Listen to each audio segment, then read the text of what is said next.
গুদামের ভাঙ্গা দরজার ধুলো তখনও পুরোপুরি থামেনি। ধোয়ার আড়াল থেকে ধীরে ধীরে বেরিয়ে এলো একজন মধ্যবয়স্ক মানুষ। কালো কোট, সাদা চুল আর মুখে অদ্ভুত শান্ত একটি হাসি। জাঙ্কুক তাকে দেখেই স্থির হয়ে গেল। চেয়ারম্যান, চেয়ারম্যান হন? লোকটি মৃদু হেসে বলল। অনেক বছর পর দেখা, জাঙ্কুক। তেইয়ং অবাক হয়ে দুজনের দিকে তাকালো। তোমরা একে অপরকে চিনো? জাঙ্কুক উত্তর দিল না। তার মুঠো শক্ত হয়ে উঠেছে। হান ধীরে ধীরে বললেন, তুমি এখনো আগের মতোই আবেগ দিয়ে সিদ্ধান্ত নাও। আমার সামনে থেকে সরে যান। আমি চাইলে অনেক আগেই তোমার ক্ষতি করতে পারতাম। আজ আমি অন্য কারণে এসেছি।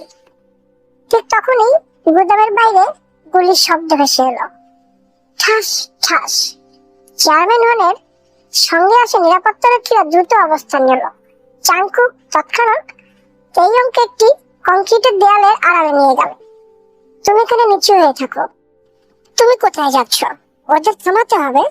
তেইয়ং তার হাত চেপে ধরল। একলা যাবে না। জাঙ্কুক তার দিকে তাকিয়ে হালকা হাসল। আমি ফিরে আসবো। তেইয়ং ধীরে ধীরে মাথা নাড়ল। আমি অপেক্ষা করছি। দোষিকের চাল। বাইরে বেরোতেই জাঙ্কুক দেখলো কাং দোষিকের লোকেরা চারদিক ঘিরে ফেলেছে। দোষিক গাড়ির পাশে দাঁড়িয়ে বলল, জাঙ্কুক, আজ তোমার সামনে দুটি পথ। কি পথ? আমাকে সেই ফাইল দাও, অথবা তোমার প্রিয় মানুষটাকে হারানোর জন্য প্রস্তুত হও। জাঙ্কুক শান্ত গলায় বলল, তুমি সবসময় ভয় দেখিয়ে জিততে চাও, কারণ ভয়ই মানুষের সবচেয়ে বড় দুর্বলতা। জাঙ্কুক এক পা এগিয়ে এলো। আমার দুর্বলতা আছে, কিন্তু সেই দুর্বলতাকে রক্ষা করার শক্তিও আছে। তেইয়ংয়ের সিদ্ধান্ত। গুদামের ভিতরে বসে তেইয়ংয়ের চোখ পড়ল একটি পুরনো কাঠের বাক্সে। বাক্সটি খুলতেই সে একটি ডায়েরি পেল। প্রথম পাতায় লেখা, যদি এই ডায়েরি তোমাদের হাতে পৌঁছায় তাহলে বুঝবে সত্য লুকিয়ে রাখা আর সম্ভব নয়। তেইয়ং দ্রুত কয়েকটি পাতা উল্টালো। সেখানে লেখা ছিল, বহু বছর আগে কয়েকজন প্রভাবশালী ব্যক্তি একটি গোপন অপরাধ চক্র ভেঙে দেওয়ার জন্য একসঙ্গে কাজ করছিল। কিছু নাম কালো কালি দিয়ে মুছে ফেলা হয়েছে। শেষ পাতায় শুধু একটি লাইন স্পষ্ট, বিশ্বাসঘাতক এখনো পরিবারের ভেতরেই আছে। তেইয়ংয়ের বুক কেঁপে উঠল। তাহলে আমাদের কাছে কেউ? বাইরে লড়াই তীব্র হয়েছে। জাঙ্কুক একে একে আক্রমণ ঠেকিয়ে এগোচ্ছে। ঠিক তখনই দোষিক আড়াল থেকে একটি ধাতব রড তুলে তার দিকে ছুটে এলো। তেইয়ং গুদামের দরজা থেকে সবকিছু দেখে চিৎকার করে উঠল, জাঙ্কুক, পিছনে! জাঙ্কুক দ্রুত ঘুরে আঘাত এড়িয়ে গেল। দোষিক ভারসাম্য হারিয়ে মাটিতে পড়ে গেল। দূরে পুলিশের সাইরেন শোনা যেতে লাগলো। দোষিক দাঁত চেপে নিজের লোকদের বলল, পিছু হটো। কয়েক সেকেন্ডের মধ্যেই কালো গাড়িগুলো অন্ধকারে মিলিয়ে গেল। সবাই কিছুটা স্বস্তির নিঃশ্বাস ফেলতেই মিনহ দৌড়ে এসে একটি খাম জাঙ্কুকের হাতে দিল। স্যার, এটা আপনার বাড়ির গোপন ঘর থেকে পাওয়া গেছে। জাঙ্কুক খাম খুললো। ভেতরে একটি পুরনো পারিবারিক ছবি। ছবির পিছনে লেখা, সত্য জানতে হলে নীল সিন্দুক খুলবে। চাবি আছে সেই মানুষের কাছে যাকে তুমি সবচেয়ে বেশি ট্রাস্ট করো। জাঙ্কুক ছবির দিকে তাকিয়ে রইল। তারপর ধীরে ধীরে তেইয়ংয়ের দিকে তাকালো। তেইয়ঙ্গ অবাক হয়ে তার দিকে তাকিয়ে আছে, কিন্তু ঠিক সেই সময় দূরে অন্ধকারে একটি অচেনা ছায়ামূর্তি দাঁড়িয়ে তাদের দেখছিল। সে ফোনে ফিসফিস করে বলল, পরিকল্পনার প্রথম ধাপ শেষ হয়েছে, এখন আসল খেলা শুরু হবে। সকাল 7টা বাজে। পুরো রাত ঘটনার পরও জাঙ্কুকের চোখে ঘুম নেই। টেবিলের উপর রাখা পুরনো ছবিটা বারবার দেখছে সে। পেছনে লেখা সেই কথাগুলো যেন মাথার ভিতরে ঘুরপাক খাচ্ছে। নীল সিন্দুক খুলবে, কিন্তু চাবি আছে সেই মানুষের কাছে যাকে তুমি সবচেয়ে বেশি বিশ্বাস করো। তেইয়ং রান্নাঘর থেকে 2 কাপ কফি নিয়ে এসে একটি কাপ জাঙ্কুকের সামনে রাখলো। সারা রাত জেগেছিলে? জাঙ্কুক মুচকি এসে বলল, ঘুম আসেনি। তাহলে আজ আমি ঝগড়া করবো না। জাঙ্কুক অবাক হয়ে তাকালো। তুমি অসুস্থ নাকি?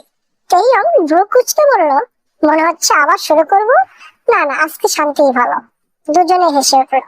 ঠিক তখনই জাঙ্কুকের বাবা ঘরে ঢুকলেন। তার হাতে একটি ছোট্ট কাঠের বাক্স। তিনি গম্ভীর কণ্ঠে বললেন, সময় হয়ে গেছে।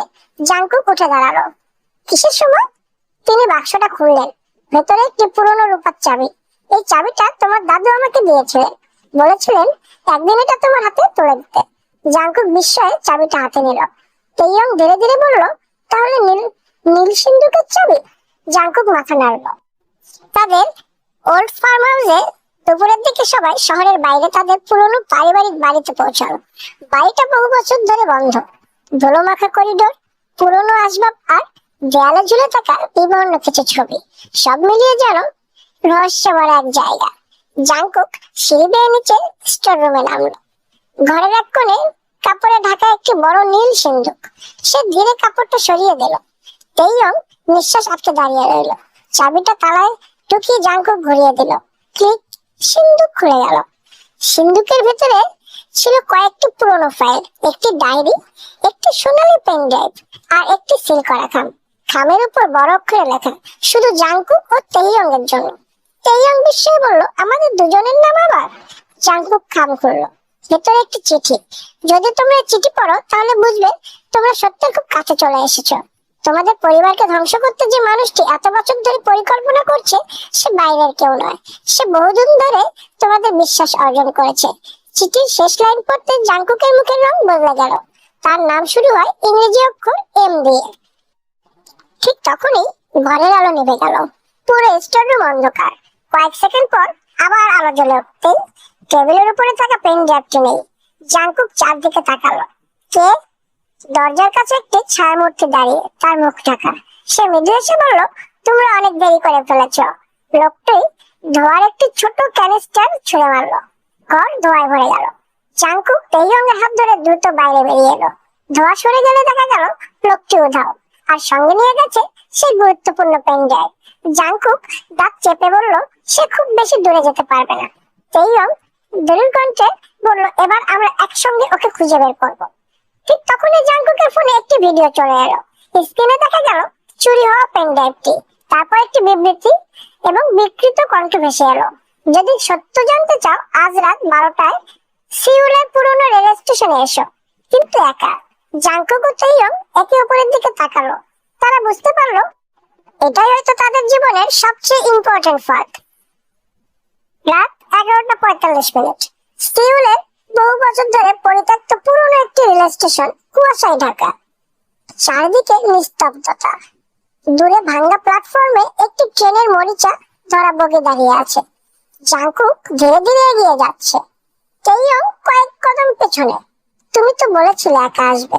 জাংকুক হালকা হেসে বলল, তোমাকে আটকানোর চেষ্টা করেছিলাম, আর আমি কি কখনো তোমার কথা শুনি? সেটাই তো আমার সবচেয়ে বড় সমস্যা। তেইয়ং মুচকি হেসে বলল, তবুও আমাকে ছাড়া আসতে পারলে না। জাংকুক উত্তর দিল না, শুধু এক মুহূর্তের জন্য তার দিকে তাকিয়ে মাথা নাড়ল। পুরনো স্টেশনের মাঝখানে একটি কাঠের চেয়ার। চেয়ারের উপরে একটি কালো খাম। জাংকুক খুবই সাবধানে খামটি খুলল। ভেতরে একটি পুরনো ম্যাপ। ম্যাপে কালি দিয়ে একটি জায়গা ঘেরা, নিচে লেখা, সত্য এখানেই লুকিয়ে আছে। ঠিক তখনই লাউড স্পিকারে একটি বিকৃত কণ্ঠ ভেসে এলো, ওয়েলকাম জাংকুক, সামনে এসো। জাংকুক চিৎকার করে বলল, এত তাড়া কেন? খেলাটা তো সবে শুরু হলো। হঠাৎ স্টেশনের সব আলো একসঙ্গে জ্বলে উঠলো। চারিদিক থেকে কালো পোশাক পরা কয়েকজন লোক তাদের ঘিরে ফেললো। খুনসুটি বিপদের মাঝেও তেইয়ং নিচু স্বরে বলল, আমার মনে হচ্ছে আবার মারামারি করতে হবে। জাংকুক দীর্ঘশ্বাস ফেলল। আমি ভেবেছিলাম আজ একটু শান্তিতে বাড়ি ফিরবো। তোমার ভাগ্যে শান্তি নেই, কারণ তুমি আমার সঙ্গে আছো। তেইয়ং কাঁধে আলতো একটা ধাক্কা দিল। এই সময়ও মজা করতে পারো? তুমি হাসলে আমার সাহস বেড়ে যায়। তেইয়ং মুখ ফিরিয়ে নিল, কিন্তু ঠোঁটের কোণে অজান্তেই হাসি ফুটে উঠল। লোকগুলো দুই পাশে সরে দাঁড়াতেই একজন ধীরে ধীরে সামনে এলো। তার মুখে কালো মাস্ক। সে নিজের হাতে থাকা পেন ড্রাইভটি দেখিয়ে বলল, এটাই খুঁজছো তোমরা? জাংকুক গম্ভীর গলায় বলল, তুমি কে? লোকটি ধীরে ধীরে তার মাস্ক খুলল। জাংকুকের চোখ বিস্ময়ে বড় হয়ে গেল। মিনহো! তেইয়ং হতবাক। অসম্ভব, সে তো তোমার সবচেয়ে বিশ্বস্ত মানুষ। মিনহো তাচ্ছিল্যে হাসি দিয়ে বলল, বিশ্বাসই সবচেয়ে বড় অস্ত্র জাংকুক। তুমি এতদিন? হ্যাঁ, আমি সব খবর দোষীদের কাছে পৌঁছে দিয়েছি। জাংকুকের মুঠো শক্ত হয়ে গেল। মিনহো বলল, পেনড্রাইভ চাইলে একটা শর্ত আছে। কি কন্ডিশন? তেইয়ংকে এখানে রেখে একা চলে যাও। তেইয়ং সঙ্গে সঙ্গে বলল, না, কখনো কিছুতেই না। জাংকুক এক পা সামনে এগিয়ে কনফিডেন্সের সঙ্গে বলল, আমি কাউকে রেখে যাব না, তাহলে পেন ড্রাইভও পাবে না। Let's see what's happening. Jungkook তেইয়ংয়ের দিকে তাকালো। আমরা একসঙ্গে এসেছি, একসঙ্গে ফিরবো। তেইয়ংয়ের চোখ ভিজে উঠলো। সে শুধু আস্তে করে বলল, থ্যাংক ইউ। ঠিক তখনই স্টেশনের বাইরে পুলিশের সাইরেন শোনা গেল। মিনহো বিরক্ত হয়ে পিছনে তাকালো। কে খবর দিল? জাংকুক মৃদু হেসে বলল, তুমি ভেবেছিলে শুধু তুমি প্ল্যান করতে জানো। মিনহো রাগে পেনড্রাইভটি মাটিতে ছুঁড়ে দিয়ে ধোঁয়ার বোমা ছুঁড়ে মারলো। কয়েক সেকেন্ডের মধ্যেই পুরো প্ল্যাটফর্ম ধোঁয়ায় ঢেকে গেল। ধোঁয়া সরে গেলে মিনহো নেই, কিন্তু মাটিতে পড়ে আছে সেই পেনড্রাইভ। জাংকুক সেটি তুলে নিল। ঠিক তখনই পেনড্রাইভের ভিতরে একটি ফাইল নিজে থেকেই খুলে গেল। স্ক্রিনে মাত্র একটি লাইন, ফাইল 1। সত্যটা জানতে চাইলে প্রথমে পরিবারের সব থেকে সম্মানিত মানুষটিকে প্রশ্ন করো। জাংকুক ও তেইয়ং একে অপরের দিকে তাকালো। তারা বুঝতে পারলো এখন পর্যন্ত যা জেনেছে তা আসল রহস্যের মাত্র শুরু। ভোরের আলো ফুটতেই জাংকুক আর তেইয়ং বাড়িতে ফিরে এলো। সারা রাতের ক্লান্তি দুজনের চোখে স্পষ্ট। ড্রয়িং রুমে ঢুকতেই জাংকুকের বাবা গম্ভীর মুখে বসেছিলেন। টেবিলের উপর রাখা ছিল সেই পেন ড্রাইভ। জাংকুক শান্ত গলায় বলল, বাবা, আমাদের আপনার সঙ্গে কিছু কথা আছে। তিনি ধীরে মাথা তুললেন। অবশেষে তোমরা প্রশ্ন করতে এসেছো? তেইয়ং অবাক হয়ে বলল, আপনি জানতেন? তিনি দীর্ঘশ্বাস ফেললেন। যে দিনটার ভয় করছিলাম সেটা আজ এসে গেছে। পুরোনো ভিডিও পেনড্রাইভটি ল্যাপটপে চালু করা হলো। স্ক্রিনে ভেসে উঠল 20 বছর আগের একটি ভিডিও। ভিডিওতে কয়েকজন মানুষ একটি গোল টেবিলে বসে আছেন। তাদের মধ্যে জাংকুকের বাবা, তেইয়ংয়ের বাবা এবং আরো কয়েকজন। একজন বলছেন, আজ থেকে আমরা ব্ল্যাক ড্রাগন সংগঠনের বিরুদ্ধে একসঙ্গে কাজ শুরু করছি। যদি আমাদের কারো কিছু হয় তাহলে আমাদের পরিবারকে রক্ষা করবে বাকিরা। ভিডিও হঠাৎ কেঁপে উঠল। তারপর একটি বিস্ফোরণের শব্দ। ভিডিও সেখানেই শেষ। ঘরে নীরবতা নেমে এলো। তেইয়ং ধীরে ধীরে উঠে দাঁড়ালো। তার চোখে জল। তাহলে এতদিন সবাই সত্য জানতেন? কেউ উত্তর দিল না। সে জাংকুকের দিকে তাকিয়ে বলল, তুমিও? জাংকুক মাথা নিচু করলো। সবটা জানতাম না, কিন্তু কিছুটা জানতে। হ্যাঁ। তেইয়ং কষ্ট নিয়ে বলল, আমার কাছে সত্যিটা বললে কি আমি তোমাকে ছেড়ে চলে যেতাম? জাংকুক চুপ হয়ে রইল। তার নীরবতাই যেন উত্তর। তেইয়ং ধীরে ধীরে ঘর থেকে বেরিয়ে গেল। বাড়ির ছাদে দাঁড়িয়ে আকাশের দিকে তাকিয়েছিল তেইয়ং। কিছুক্ষণ পর জাংকুক এসে পাশে দাঁড়ালো। দুজনেই চুপ। অনেকক্ষণ পর জাংকুক বলল, রাগ করেছ? অনেক। আমার উপর? সব থেকে বেশি। জাংকুক মৃদু হেসে বলল, ভেবেছিলাম তাই হবে। তেইয়ং তাকে বলল, তুমি হাসছো কেন? কারণ তুমি রাগ করলে এখনো আমার সঙ্গে কথা বলো। তেইয়ং ঠোঁট চেপে হাসি আটকানোর চেষ্টা করলো। একদম অসহ্য। জাংকুক আলতো করে বলল, সরি। একটি শব্দ, কিন্তু তাতে ছিল সত্যিকারের অনুতাপ। তেইয়ং কিছুক্ষণ তার দিকে তাকিয়ে থেকে বলল, আর কখনো আমার কাছ থেকে কিছু লুকাবে না, প্রমিস। তেইয়ং ধীরে ধীরে হাত বাড়িয়ে দিল। তাহলে নতুন করে শুরু করি। জাংকুক হাসি মুখে তার হাত ধরল। ঠিক তখনই মিনহোর নাম্বার থেকে একটি ভিডিও কল এলো। জাংকুক রিসিভ করতেই স্ক্রিনে দেখা গেল মিনহো একটি অন্ধকার ঘরে বাধা অবস্থায় বসে আছে। তার মুখে আঘাতের চিহ্ন। ক্যামেরার পেছন থেকে একটি বিকৃত কণ্ঠ ভেসে এলো, তোমরা ভুল মানুষকে বিশ্বাসঘাতক ভাবছো। জাংকুকের চোখ শুরু হয়ে গেল। মানে? মিনহো শুধু একটা পুতুল। ক্যামেরা ধীরে ঘুরলো। অন্ধকারে একটি চেয়ারে বসে আছে আরেকজন। তার মুখ দেখা যাচ্ছে না। সে বলল, যে মানুষটাকে তোমরা পরিবারের সব থেকে নিরাপদ মানুষ মনে করো, আসলে খেলার পরিচালক সেই। ভিডিও হঠাৎ বন্ধ হয়ে গেল। ঘরে আবার নীরবতা। জাংকুক ধীরে ফোনটা নামিয়ে রাখলো। তেইয়ং খুবই উদ্বিগ্ন হয়ে জিজ্ঞেস করলো, এখন কি করবো আমরা? জাংকুক জানালার বাইরে তাকিয়ে বলল, এবার কাউকে ডাউট না করে উপায় নেই। ঠিক তখনই নিচতলা থেকে একটি চিৎকার ভেসে এলো, জাংকুক তাড়াতাড়ি নিচে এসো। দুজন দৌড়ে নিচে নেমে দেখলো ড্রয়িং রুমের টেবিলে একটি কালো খাম রাখা, কিন্তু কয়েক সেকেন্ড আগেও সেখানে কিছু ছিল না। জাংকুক খামটি খুলতেই ভেতর থেকে একটি পুরনো চাবি আর একটি ছোট্ট কাগজ বেরিয়ে এলো। কাগজে লেখা, যদি সত্য জানতে চাও আজ রাতেই ব্লু হাউস এসো। কিন্তু মনে রেখো তোমাদের দুজনের মধ্যে একজন আর আগের মতো থাকবে না। জাংকুক ও তেইয়ং একে অপরের দিকে তাকালো। তাদের সামনে আবার খুলে গেল নতুন এক রহস্যের দরজা। রাত তখন ঠিক 11টা। সিউলের উপকণ্ঠে পাহাড়ের গায়ে দাঁড়িয়ে আছে বহু বছর ধরে পরিত্যক্ত একটি ব্লু হাউস। বাড়িটির ভাঙ্গা জানালা দিয়ে বাতাস ঢুকে অদ্ভুত রকমের শব্দ করছে। জাংকুক গাড়ি থামিয়ে চারপাশে একবার তাকালো। জায়গাটা খুবই শান্ত, অস্বাভাবিক ভাবেই শান্ত। তেইয়ং গাড়ি থেকে নেমে বলল, মানে কেউ আমাদের জন্য ওয়েট করছে? জাংকুক মাথা নাড়লো, আর সেই কারণেই আমরা খুব সাবধানে এগোবো। দুজন ভেতরে ঢুকতেই দরজাটা ধীরে ধীরে নিচ থেকে বন্ধ হয়ে গেল। কক্ষটি ছিল অত্যন্ত গোপন। ধরাম! তেইয়ং চমকে উঠল। এটা মোটেও ভালো লাগছে না। জাংকুক তার সামনে দাঁড়িয়ে বলল, আমি আছি তো। তেইয়ং মুচকি হেসে বলল, জানি। হাতে থাকা ছোট্ট চাবিটা দিয়ে তারা একটি লোহার দরজা খুলল। ভিতরে একটি সিক্রেট রুম, দেয়ালে অসংখ্য ছবি। জাংকুক, তেইয়ং, তাদের দুই পরিবার আর ব্ল্যাক ড্রাগনের সদস্যদের ছবি সব একসঙ্গে টাঙানো। তেইয়ং অবাক হয়ে বলল, আমাদের উপর এতদিন ধরে নজর রাখা হয়েছে। ডায়েরির শেষ পাতা, ঘরের মাঝখানে একটি টেবিল, তার উপর রাখা একটি পুরনো ডায়েরি। জাংকুক শেষ পাতাটি খুলতেই লেখা দেখলো, যদি তোমরা এখানে পৌঁছে থাকো তবে বুঝবে বিশ্বাসঘাতক কাছেই আছে। তার নাম আমি লিখতে পারিনি, কারণ সে তখনও আমাদের মধ্যে ছিল। কিন্তু মনে রেখো, সে সবসময় ফ্যামিলিকে ব্যবহার করে। ঠিক তখনই ঘরের এক কোণে লুকিয়ে থাকা একটি প্রজেক্টর নিজে থেকেই চালু হয়ে গেল। স্ক্রিনে ভেসে উঠলো একজন মানুষের ছায়া। বিকৃত কণ্ঠে সে বলল, ওয়েলকাম জাংকুক। ওয়েলকাম তেইয়ং। জাংকুক গভীর গলায় বলল, সামনে এসো। লোকটি হেসে উঠল, এখনো না। হঠাৎ বিস্ফোরণ। কথা শেষ হওয়ার সঙ্গে সঙ্গেই বাড়ির বাইরে বিস্ফোরণের শব্দ। বুম! পুরো বাড়ি কেঁপে উঠলো। ছাদের কিছু অংশ ভেঙে পড়তে শুরু করলো। জাংকুক তাড়াতাড়ি তেইয়ংয়ের হাত ধরে তাকে নিরাপদ জায়গায় সরিয়ে নিল। দৌড়াও! দুজন করিডোর ধরে বেরিয়ে আসতেই মুখোশ পরা কয়েকজন লোক পথ আটকে দাঁড়ালো। জাংকুক শান্ত গলায় বলল, তেইয়ং, আমার পিছনে থাকো।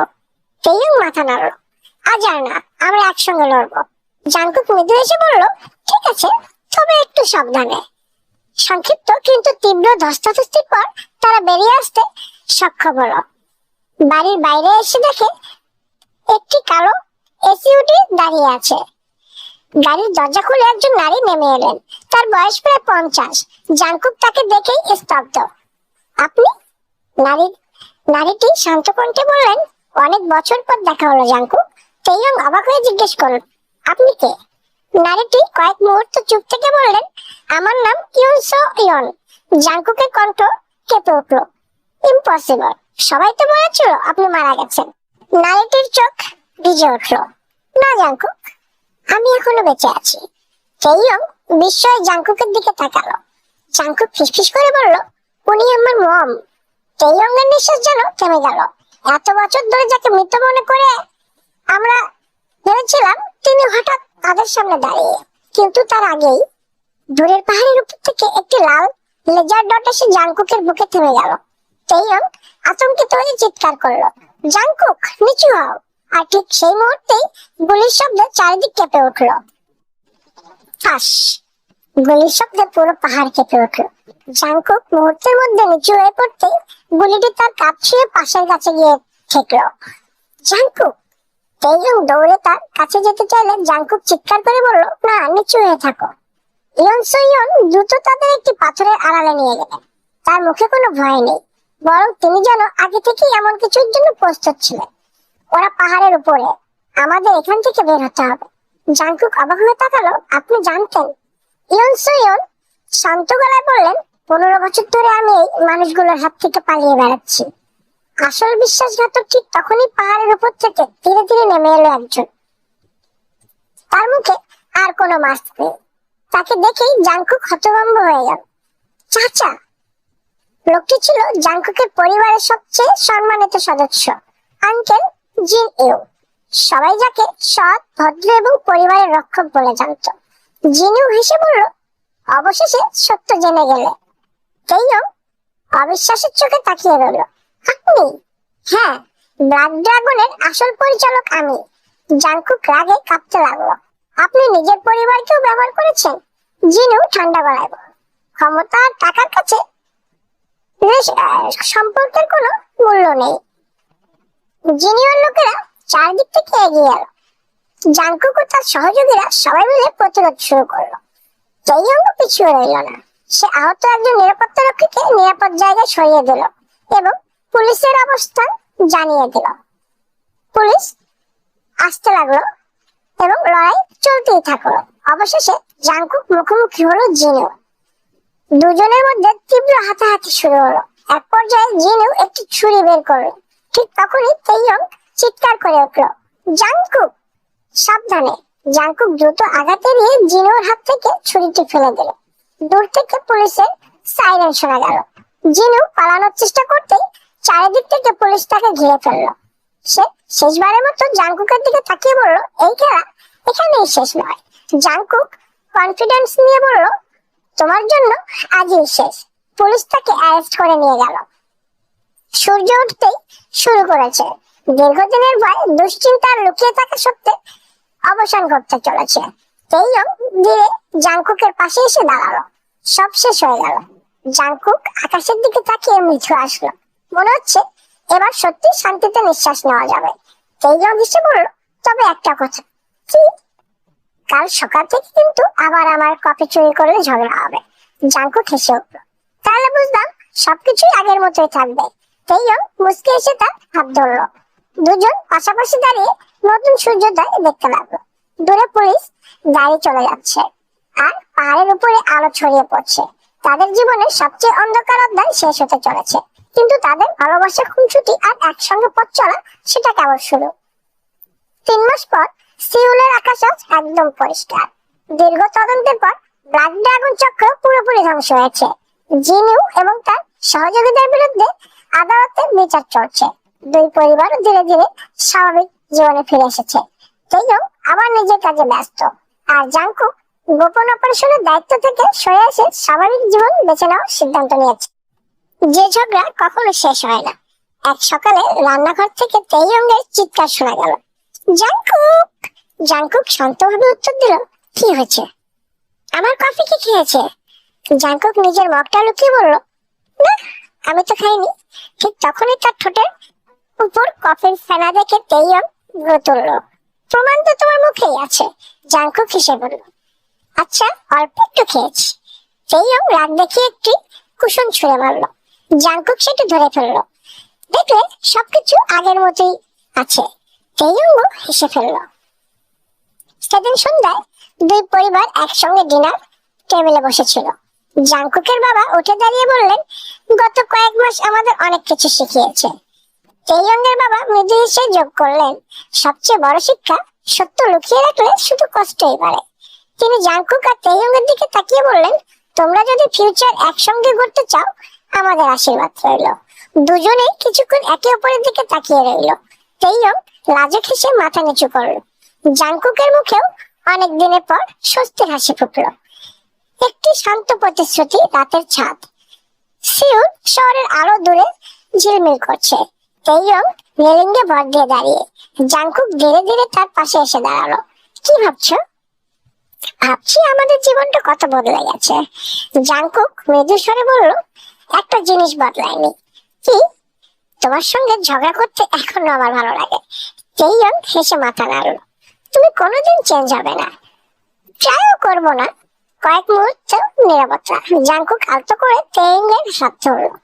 Thank you. কিসের জন্য? এই যে সব বিপদের সময় আমার পাশে থাকার জন্য। তেইয়ং মৃদু হেসে উত্তর দিল, তুমি একা নও, এটা জানো আর কখনো ভুলে না যাও। জাংকুক মাথা নাড়ল। 1 বছর পরে বসন্তের সকাল। দুই পরিবারের আনন্দে ব্যস্ত। বাগানে ছোট্ট একটি অনুষ্ঠান। বন্ধু স্বজন সবাই উপস্থিত। জাংকুক তেইয়ং এর সামনে এসে একটি ছোট্ট আংটির বাক্স বাড়িয়ে দিল। আমাদের জীবনে সবচেয়ে সুন্দর হ্যাবিট হয়ে যাবে। তেইয়ং এর চোখ ভিজে উঠল। সে হেসে বলল, হ্যাঁ, তবে একটা কন্ডিশন আছে। কি কন্ডিশন? আমার কফি আর চুরি করা যাবে না। জাংকুক হেসে বলল, সেটা দেওয়া সম্ভব নয়। চারপাশে হাসির ঢোল পড়ে গেল। তেইয়ং হেসে আংটিটি গ্রহণ করল। দুই পরিবার হাততালি দিয়ে তাদের নতুন পথ চলাকে স্বাগত জানালো। ভালোবাসা শুধু বড় বড় প্রতিশ্রুতিতে নয়, কখনো কখনো ছোট ছোট ঝগড়া, অভিমান, হাসি, বিশ্বাস আর একসঙ্গে কঠিন সময় পার করার মধ্যেও সবচেয়ে সুন্দর হয়ে ওঠে। জাংকুক আর তেইয়ংয়ের গল্প ঠিক তেমনই। তো রহস্যের অন্ধকার পেরিয়ে তারা খুঁজে পেয়েছিল আলো, আর সেই আলোর নাম ছিল বিশ্বাস। তো বন্ধুরা, কেমন লাগলো এই গল্পটি? অবশ্যই কমেন্ট করে জানাবেন। ধন্যবাদ। আর পরের গল্পের জন্য একটু অপেক্ষা করতে হবে, তবে খুব দ্রুতই চলে আসবে। ইডুফ্লিক্স টেলসের পাশে থাকার জন্য ধন্যবাদ। এভাবেই সাপোর্ট করে যাবেন। Thank you.